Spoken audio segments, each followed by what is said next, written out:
ఏంటి 30 రూపాయలు పెట్టుకున్న ఫుడ్ కలర్స్‌తో ఇన్ని ఎక్కువ రంగులు మనమే చేసుకోవచ్చంటే నమ్ముతారా? నమ్మాలండి. నిజమే, నేను ట్రై చేశాను కదా! ఇంట్లో ఉన్న రేషన్ బియ్యం, 3 రకాల ఫుడ్ కలర్సు, నీలిమందుతో నేనైతే 6 రకాల రంగులు తయారు చేశాను. మీరు ఇంకా ఎక్కువ కూడా చేసుకోవచ్చు. ముందు రేషన్ బియ్యం తీసుకుని కడిగేసుకుని ఎండలో వేసుకోవాలి.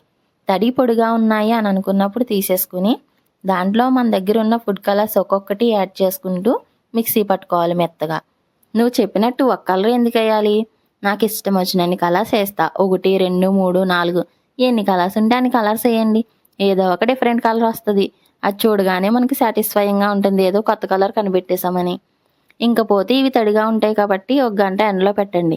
కలర్స్ అయితే భలే వచ్చినాయి. నేనేనా ఈ కలర్స్ అన్నీ రెడీ చేసింది అని అనిపించింది. మీరు కూడా ట్రై చేసేయండి, మరి చాలా సాటిస్ఫైయింగ్గా ఉంటుంది. న్యూ ఇయర్ కాకపోతే పండగ కన్నా ట్రై చేయండి తప్పకుండా, సరేనా?